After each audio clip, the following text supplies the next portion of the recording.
They were over there high-fiving and hugging each other over a Week 11 win against the Chiefs, who, by the way, still have a better record than the Bills, still are in the driver's seat to the 1 seed, and there's multiple quarterbacks with better stats than Josh Allen. But for some reason, somehow, some way, the lovable Josh Allen, everybody's best friend, is now the best quarterback in the NFL. He's going to win the MVP again, and the Bills are unstoppable. Stop me if you heard this before.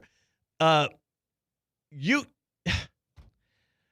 don't know. So, C-Cat, for you, you're being more reasonable today. But do you really feel like what you saw last night from the Bills makes you feel more confident that they can beat the Chiefs in the playoffs? Like, do you now – is that like a data point that you're going to use going forward? Like, okay, I'm going to go with those Bills now.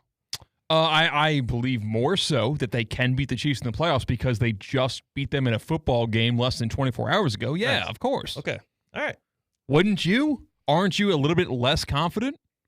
Not at all. I told, but we had this conversation going into the weekend. I said the Bills-Chiefs game, though it will be entertaining, and though it does feel like it matters to a lot of fans, it actually doesn't matter that much specifically to those two teams involved. You heard it from Josh Allen following the win, who had a very tempered tone, like, oh, I mean, it was cool and all, but, we still got to see those guys again. And you saw it from the Chiefs afterwards, who felt unbothered. Yes, the perfect season is gone. Alexander in the YouTube chat is popping champagne bottles along with all the other Dolphins fans because the 72 team is still pristine. Big weekend. It was a huge weekend for the Dolphins. You get a win. You're now ahead of the Bengals in the playoff race in the AFC. You actually, again, the false hope. You still have hope. You can make the playoffs, and the Chiefs lose. Just pop bottles everywhere. That's putrid. You know, like those Bengals fans are going to hold on to that Super Bowl appearance for a long time. They already have for a long time. So miserable. I told y'all. But that's incredible. I didn't even realize that as bad as this Dolphins season has been. Yes, they're better than the Bengals. The Bengals have beat nobody good. The Bengals have beat no, and then they get in these close games, and Joe Burrow puts up these amazing stats, and then everybody's like, well, look at his stats. Look at his stats. His stats are so good. Joe Burrow had multiple chances to win that game, and he missed. Jamar Chase was wide-ass open. Every single play you run, if you're the Bengals, read number 1 or read number 2 needs to be where the hell is number 1? And should I pass him the ball? And there's been multiple times this year where if Joe Burrow would have just looked at Jamar Chase and threw him the ball, they would win those games. He's lost those games. Some drops in there, too. T. Higgins dropped a touchdown, a beautiful ball thrown over double coverage. Yep. But I think Joe Burrow played good enough to win that game. No, he didn't. He actually didn't because they lost the game. That's how that works. He didn't play good enough to win the game. If we run the simulations 100 times and Joe Burrow is the same guy he was last night, I think the Bengals win more of those games and they lose. That's not how football works, though. I think there's certain area of variables. People like to coddle this dude, Joe Burrow. I don't understand that. So what are you saying about Joe Burrow? He's outside of the top 10 of quarterbacks in the NFL right now? He still is really good. He's really up there. He's still a very, very good quarterback, bordering on great. He needs Jamar Chase, who's looking like one of the best receivers in football right now, and T. Higgins to be out there to be effective. And that's not a knock on him. And who doesn't? Is Justin Herbert. He doesn't need anyone close to as good as T. Higgins. We saw it on the other side of the field. Yeah. And we want to crown Joe Burrow. We want to coddle him. Win the damn football game. Justin Herbert's doing it with Ladd McConkey. And you can't do it with Jamar Chase and T. Higgins. Figure it out. Your defense found ways to get stops in that second half. They got you back in the game. Figure it out, damn it. Like, I can't stress enough how we give all these excuses to people like Joe Burrow, and then we're overly critical of a guy like, come on, Lamar Jackson, who your offensive coordinator is playing you out of these games left and right.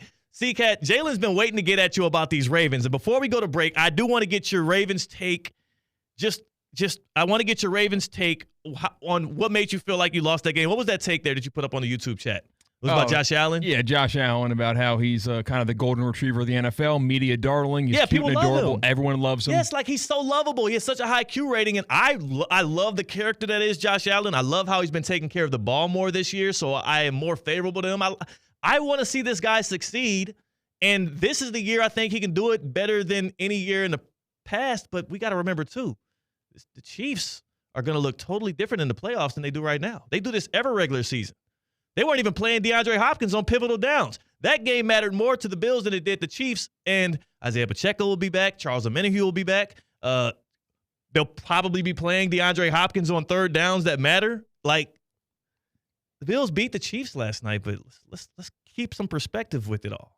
State of the Union for the Ravens. You know what?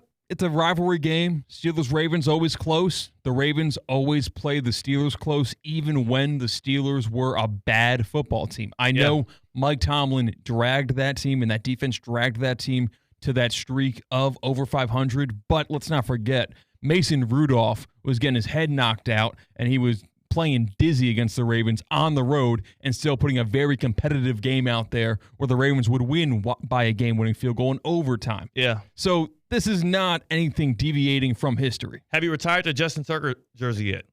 It's taking a timeout. It's in the back of the closet.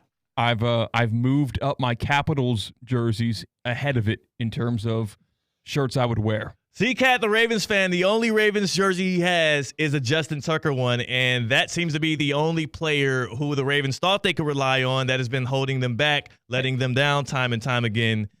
Who else has been letting y'all down? Who has been letting the Ravens down? The receivers I thought drops. you were shaking your head because of that. Yeah, the receiver drops are going to happen. Like, that's the Ravens. Y'all still haven't got y'all a guy. But it looked like, I thought that was behind the Ravens. Yeah. People don't talk about it enough because it's easier to take shots at Lamar when it comes to those playoff insufficiencies. Yeah. Where we saw him against the Titans, fall off. Saw him against the Bills, fall off. Saw him even against the Chiefs, fall off. But it wasn't just Lamar falling short in those moments. A lot of drops a lot of targets in that game, and we saw more of the same in the loss of the Steelers yesterday. That's what happens when you invest into those types of receivers. Like, again, there's a reason why the Bills, after giving up on Stephon Diggs, and then we rolled Josh Allen out there without him. And I see our guy right here, Jason, saying Allen is being talked like this because everybody said he would take a step back without Diggs. There's a reason why they went out and got Amari Cooper. Let's keep it a buck.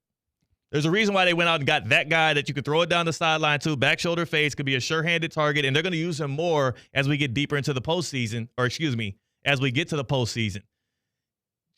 You need sure-handed guys out there. There's a reason why the Chiefs went and got DeAndre Hopkins. You need somebody you can trust in these pivotal moments. Zay Flowers is not that guy. He's a first and second down guy, not a third down guy. You can lead a horse to water, but you can't make him drink it. Like, I don't care about what about this guy who's doing great with no weapons? Like, a drop's a drop. Yeah. There's nothing that Lamar Jackson or Josh Allen or Mahomes could do to mitigate drops. And Joe Burrow got T. Higgins and Jamar Chase out there. Can't figure it out. T. Higgins going to get paid more than Brandon Ayuk next year. He should. Man, Brandon Ayuk, by the way, what a hit to his just like. But coming into this year, everybody was like, one of the more underrated receivers in the NFL. Now he might be one of the more overpaid. Biggest statement coming off of this football weekend. Who made the biggest statement? C-Cat and I agree. Josh Allen made the biggest statement towards an MVP. He's going to have to back that up, though, when the Bills have to play the Lions, as well as even next week when they come off of the bye, when they have to play the San Francisco 49ers. I need to see more before we crown this guy, Josh Allen, who is a regular season merchant at this point.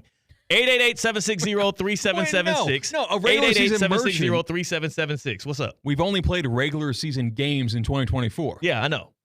I'm talking about in the whole. And that's an MVP is a regular season award. No, I'm talking about how Damian Woody and Rex Ryan are on national television crowning Josh Allen as the best quarterback in football, though. And it's all based on the fact. If the Bills have this same outcome, but it was against even the Ravens, even the Bengals, we're not talking this way. It's because it happened against the Chiefs. But let's not forget, every time the Bills beat the Chiefs in the regular season, who ends up hoisting the Lombardi trophy at the end because they go through the Bills in the playoffs that same year?